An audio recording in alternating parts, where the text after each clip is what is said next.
Charlie बहुत ज्यादा लापरवाह है, साथ ही उसके ऊपर कई लोगों का कर्जा भी है। इसीलिए चार्ली एक फाइट में जाता है जहां उसके रोबोटिक बॉक्सर की एक बुल से फाइट होने वाली है। चार्ली अपने बॉक्सर से पहले भी इस बुल को हरा चुका है, इसीलिए वो ओवर कॉन्फिडेंस में होता है। हालांकि शुरू में वो बुल को हरा देता है, लेकिन चार्ली की लापरवाही से वो बुल उसके बॉक्सर को बहुत बुरी तरह से डैमेज कर देता है और इस फाइट को हारने के बाद चार्ली के ऊपर कर्जा और भी बढ़ जाता है। दरअसल चार्ली ने अपनी जीत पर $20,000 लगाए थे, जो अब वो हार चुका है। इसीलिए वो एक जगह जाकर छुप जाता है। तभी वहां पर दो लोग आते हैं और चार्ली को बताते हैं कि 10 साल पहले जो तुम्हारी एक्स गर्लफ्रेंड थी उसकी डेथ हो चुकी है और अब उसका एक बेटा है जो तुम्हारा बेटा है। तुम्हें कोर्ट की हियरिंग में आना होगा। चार्ली कोर्ट में जाता है जहां पर वो देखता है कि उस बच्चे की आंट भी होती है, जो चार्ली से कहती है कि इस बच्चे को मैं पालना चाहती हूँ, अपने पास रखना चाहती हूँ। हालांकि चार्ली को इस बात से कोई फर्क नहीं पड़ता, क्योंकि उसकी अपने बेटे के लिए कोई भी फीलिंग्स नहीं होती। पर तभी उसके दिमाग में एक आइडिया आता है। वो सोचता है क्यों ना मैं ऐसा शो करूं कि ये बच्चा मुझे चाहिए, मुझे इसकी जरूरत है, मैं इससे प्यार करता हूं, ताकि उसकी आंट मुझे कुछ पैसे ऑफर करे। और चार्ली ऐसा ही करता है। इसीलिए उस बच्चे की आंट और अंकल चार्ली को $1,00,000 ऑफर करते हैं। चार्ली के लिए ये कीमत बहुत ज्यादा है, लेकिन उसके आंट और अंकल कहते हैं कि हम 3 महीने के लिए बाहर जा रहे हैं। 3 महीने के लिए तुम्हें अपने बेटे को अपने पास रखना होगा, उसके बाद हम तुम्हारे बेटे को हमेशा के लिए अपने साथ ले जाएंगे। चार्ली उनकी बात मान जाता है और अब चार्ली के सामने उसका 10 साल का बेटा होता है, जिसका नाम मैक्स है। वो मैक्स को और पैसों को लेकर एक लड़की के पास जाता है, जिसे वो कुछ पैसे देता है ताकि वो उसके लिए नया रोबोट बना दे, क्योंकि उसका रोबोट पूरी तरह से नष्ट हो चुका होता है। और अगले दिन दिखाया जाता है कि चार्ली का नया रोबोट आ जाता है और जब चार्ली का बेटा मैक्स इस रोबोट को देखता है तो बहुत खुश और एक्साइटेड हो जाता है, क्योंकि मैक्स को रोबोटिक बॉक्सिंग में बहुत ज्यादा इंटरेस्ट होता है। अब यहाँ पर जो लड़की होती है जिसने चार्ली को ये रोबोटिक बॉक्सर दिया है, इसका नाम बेली होता है, जो चार्ली के पुराने बॉक्सर कोच की बेटी भी है। इसीलिए बेली से कहता है कि तुम मैक्स को अपने पास रखो, मैं यहाँ से उस जगह जा रहा हूँ जहाँ पर बॉक्सिंग का मैच होता है, ताकि मैं बॉक्सिंग का मैच जीत कर और भी पैसे कमा सकूं।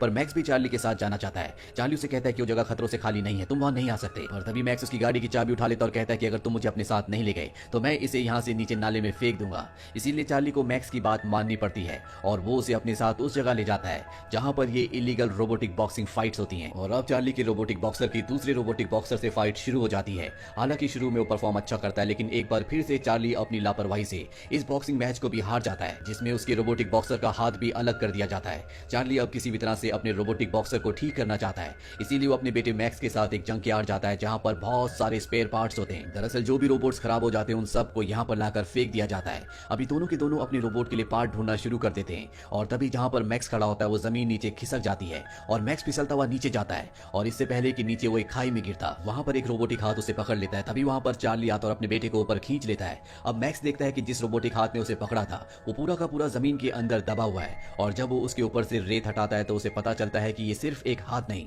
बल्कि पूरा का पूरा रोबोट है। वो अपने डैड से कहता है कि हमें इस रोबोट को निकालना चाहिए, पर चार्ली कहता है कि मुझे इसकी कोई जरूरत नहीं है, वैसे भी बारिश हो रही है, हमें यहाँ से निकलना चाहिए। और मैक्स कहता है कि मैं इस रोबोट को निकालूंगा और अपने साथ ले जाऊंगा। मैक्स उस रोबोट को जमीन के नीचे से निकालता है और इसके बाद ये दोनों उस रोबोट को बेली के पास ले आते हैं। बेली उस रोबोट में थोड़ा सा काम करती है और वो एक्टिव हो जाता है। दरअसल ये रोबोट अब भी ठीक होता है और इसे देखने से लगता है कि ये बहुत ज्यादा स्ट्रांग है।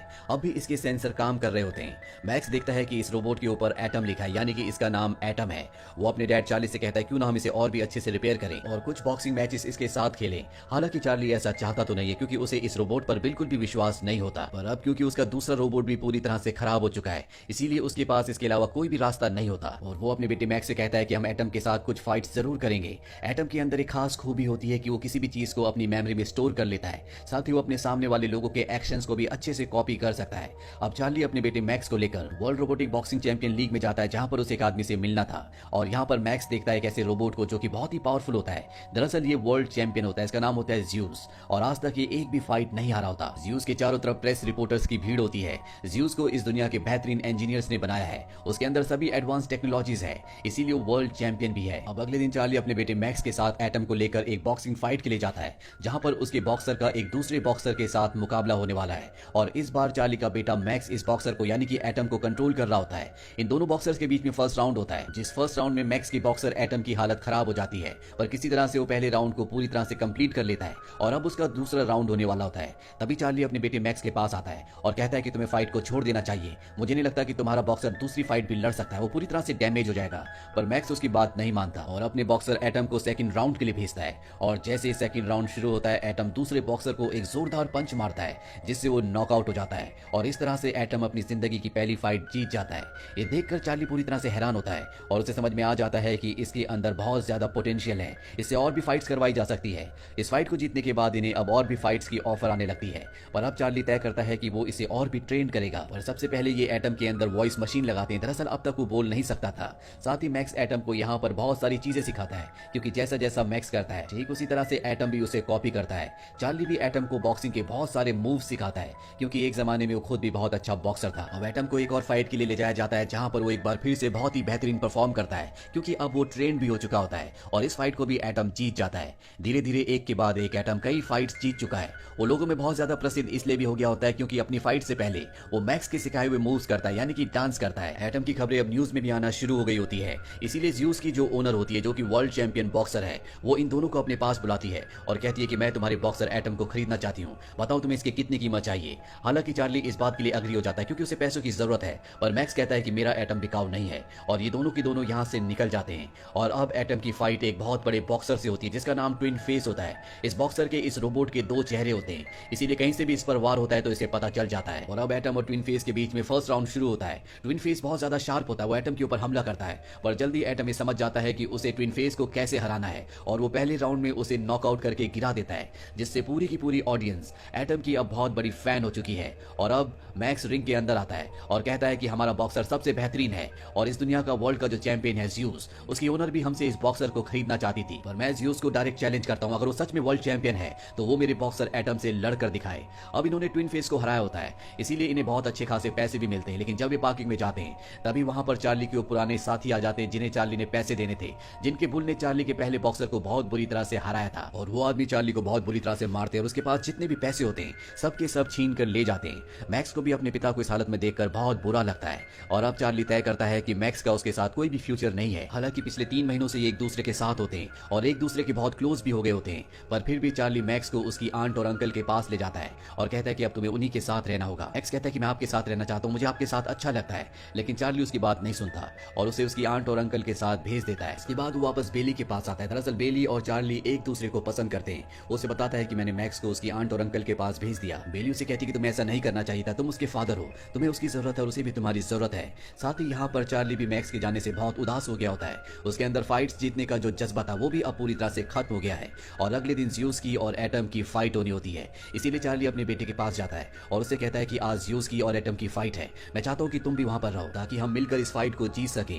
यहाँ पर मैक्स की आंट आ जाती है और मैक्स को अलाउ कर देती है और अब चार्ली, मैक्स और एटम तीनों के तीनों उस जगह पहुंच जाते हैं जहां पर आज वर्ल्ड चैंपियनशिप होनी है, जो कि और किसी से नहीं बल्कि ज़्यूस से है, जो आज तक पूरी जिंदगी में कोई भी फाइट नहीं हारा। और अब ज़्यूस की एंट्री होती है जो कि बहुत ही भयानक होती है। इस एंट्री को देखकर मैक्स और चार्ली दोनों के दोनों घबरा जाते हैं, पर चार्ली अपने बेटे से कहता है कि हमें किसी भी कीमत पर इस मैच को जीतना होगा। इस मैच में 5 राउंड्स होने वाले थे और इन 5 राउंड्स में जो ज्यादा स्कोर करेगा या दूसरे को नॉकआउट कर देगा वही जीतेगा। और अब मैक्स और ज़्यूस का पहला राउंड शुरू हो जाता है और मैच की शुरुआत में ही ज़्यूस एटम के सिर पर एक पंच मारता है जिससे वो जमीन पर गिर जाता है। ये देखकर पूरी तरह से खामोशी हो जाती है। सब सोचते हैं कि इस मैच को अब ज़्यूस जीत चुका है, लेकिन किसी तरह से एटम उठता है। लेकिन ज़्यूस जो कि बहुत ही खतरनाक बॉक्सर है, वो एटम पर कई प्रहार करता है और लगातार पंचेस मारने के साथ वो उसे एक बार फिर से जमीन पर गिरा देता है और अब एटम के अंदर कोई भी मूवमेंट नहीं होती। साथ ही काउंटिंग भी शुरू हो जाती है और तभी मैक्स कहता है कि एटम तुम्हें उठना होगा, तुम्हें इस मैच को जीतना होगा। उसकी आवाज सुनकर एक बार फिर से एटम एक्टिवेट हो जाता है और वो खड़ा हो जाता है और खड़े होने के साथ ही वो ज़्यूस को एक जोरदार पंच मारता है जिससे वो पूरी तरह से हिल जाता है। पूरी ऑडियंस हैरान हो जाती है क्योंकि आज तक ज़्यूस को ऐसा पंच किसी ने नहीं मारा होता और अब ज़्यूस को गुस्सा आ जाता है, जिसके बाद वो एटम को बहुत बुरी तरह से मारता है। एटम उसके ऊपर प्रहार नहीं कर पाता, सिर्फ वो अपने आप को बचा रहा होता है और इसी के साथ पहला राउंड खत्म हो जाता है। पहले राउंड खत्म होने के साथ एटम की हालत बहुत ज्यादा खराब हो चुकी है। चार्ली एटम के पास आता है और उसके पार्ट्स को कूल डाउन करता है और अब सेकंड राउंड शुरू हो जाता है। हालांकि एटम भी ज़्यूस के ऊपर हमला करता है, लेकिन उसके पंचेस का उसके ऊपर कुछ ज्यादा असर नहीं हो रहा होता और वो एटम को बुरी तरह से पंचेस मार रहा होता है और इसी तरह से एक और राउंड खत्म हो जाता है। थर्ड राउंड में भी इन दोनों के बीच में इसी तरह से फाइट होती है। एटम बहुत मुश्किल से इसमें सर्वाइव करता है, लेकिन किसी तरह से एटम ने ज़्यूस के सामने 3 राउंड टिक कर अपने आप में एक मिसाल कायम कर दी होती है और अब फोर्थ राउंड शुरू होता है। मैक्स और चार्ली दोनों के दोनों एटम को एनकरेज कर रहे होते हैं और वो ज़्यूस से लड़ रहा होता है। ज़्यूस इस बार उसे कॉर्नर पर ले जाता है जहां पर उसे लगातार पंचेस मारना शुरू कर देता है। वो एटम को बिल्कुल भी मौका नहीं देता, वो उसे इतने पंचेस मारता है कि उसकी बॉडी से धुआं निकलना शुरू हो जाता है, पर इससे पहले कि वो उसे पूरी तरह से डीएक्टिवेट कर देता, खराब कर देता, यहाँ पर बेल बज जाती है, यानी कि फोर्थ राउंड भी खत्म हो चुका है और अब आखिरी राउंड बचा हुआ है। यहाँ पर एटम की हालत बहुत ज्यादा खराब हो चुकी होती है, अब वो लड़ने की हालत में बिल्कुल भी नहीं होता। मैक्स और चार्ली उसके पास जाते हैं, चार्ली उसे रिपेयर करता है। मैक्स अपने पिता चार्ली से कहता है कि आप भी एक बहुत अच्छे बॉक्सर थे, हम जानते हैं कि एटम हमारे एक्शंस को कॉपी करता है, तो क्यों ना आप रिंग के बाहर से उसे एक्शन बताए जिन्हें कॉपी करके वो इस फाइट को करे। और चार्ली इस बात के लिए मान जाता है। वो एटम को इशारों में बताते हैं कि तुम्हें अब मुझे कॉपी करना होगा और अब फिफ्थ राउंड शुरू हो जाता है। चार्ली रिंग के बाहर से उसे एक्शन बताता है और जैसा वो कर रहा होता है वैसी एटम एटम भी करता है। अब क्योंकि चार्ली एक इंसान है और उसके एक्शंस को ज़्यूस पूरी तरह से कॉम्पनसेट नहीं कर पाता, वो उसे समझ नहीं पाता, इसीलिए एटम अब ज़्यूस को बुरी तरह से मारना शुरू कर देता है। और जब ज़्यूस का ओनर ये देखता है तो खुद कंट्रोलिंग पैनल पर आ जाता है और उस आदमी को हटाता है जो कि ज़्यूस को कंट्रोल कर रहा था, और खुद अब वो एटम से लड़ना शुरू कर देता है। और एटम जो कि अब चार्ली के एक्शंस कॉपी कर रहा होता है, इसीलिए ज़्यूस को उसके एक्शंस अच्छे से समझ नहीं आते। और इसका कारण ये होता है कि एक जमाने में खुद चार्ली भी एक बहुत ही बेहतरीन बॉक्सर था, लेकिन रोबोट्स की बॉक्सिंग शुरू होने के बाद इंसानों की बॉक्सिंग खत्म कर दी गई, इसीलिए चार्ली का बॉक्सिंग करियर खत्म हो गया था। और अब चार्ली के एक्शन कॉपी करने के बाद एटम ज़्यूस को बहुत बुरी तरह से मारता और उसे नीचे गिरा देता है। काउंटिंग होना शुरू हो जाती है, लेकिन इससे पहले कि 10 काउंट्स होते ज़्यूस का ओनर उसे खड़ा कर देता है। लेकिन अब वो चार्ली और एटम के सामने टिक नहीं सकता, इसीलिए एटम एक बार फिर से उस पर प्रहार करता है और लगातार कई पंचेस उसके मुंह पर मारता है, जिससे वो एक बार फिर से गिर जाता है। ज़्यूस का ओनर इस बात से पूरी तरह से फ्रस्ट्रेट हो जाता है और वो अपनी स्क्रीन को तोड़ देता है, जिससे वो ज़्यूस को कंट्रोल कर रहा था। और एक बार फिर से काउंट शुरू होते हैं, जिसके बाद इस फाइट को एटम जीत जाता है। चार्ली के ऊपर उसके बेटे मैक्स को, साथ ही बेली को जो कि उसकी गर्लफ्रेंड है, इन दोनों को गर्व होता है। और अब इस मैच की अनाउंसमेंट की जाती है और जब इसका रिजल्ट बताया जाता है तो सबके सब हैरान हो जाते हैं, क्योंकि इस मैच में बताया जाता है कि पॉइंट्स के आधार पर इस मैच को ज़्यूस जीता है, क्योंकि पहले 4 राउंड्स में ज़्यूस ने बहुत ही बेहतरीन परफॉर्म किया था। लेकिन इस फैसले के सब खिलाफ होते हैं। अब लोगों का नया चैंपियन और कोई नहीं बल्कि एटम है। पर जजिस ने जो फैसला लिया होता है वो कहीं ना कहीं सही होता है, क्योंकि पहले 4 राउंड्स में ज़्यूस ने सच में बहुत अच्छा परफॉर्म किया था। इस फैसले को सुनकर चार्ली, मैक्स और बेली तीनों के तीनों उदास हो जाते हैं। पर तभी यहाँ पर एक और फैसला सुनाया जाता है। वो बताते हैं कि आखिरी राउंड में एटम ने बहुत अच्छा परफॉर्म किया और उसने ज़्यूस को इतनी बुरी तरह से मारा है कि अब उसे कभी भी रिपेयर नहीं किया जा सकता, यानी कि अब वो कभी बॉक्सिंग मैच नहीं लड़ सकता, वो डेड हो चुका है। इसीलिए अब जो नया वर्ल्ड चैंपियन है वो और कोई नहीं बल्कि एटम है। एटम के नए वर्ल्ड चैंपियन बनने से ये तीनों के तीनों बहुत खुश हो जाते हैं, साथ ही जितने भी लोग होते हैं सब एटम की जीत को सेलिब्रेट करते हैं। मैक्स अपने पिता के गले से लग जाता है और कहता है कि मुझे आप पर गर्व है, मैं आपकी तरह बनना चाहता हूँ। चार्ली अपने बेटे से कहता है कि अब मैं तुम्हें अपने आप से दूर कभी नहीं करूंगा, मैंने तुम्हारी आंट से जो पैसे लिए मैं उन्हें वापस कर दूंगा ताकि हम हमेशा एक दूसरे के साथ रह सके।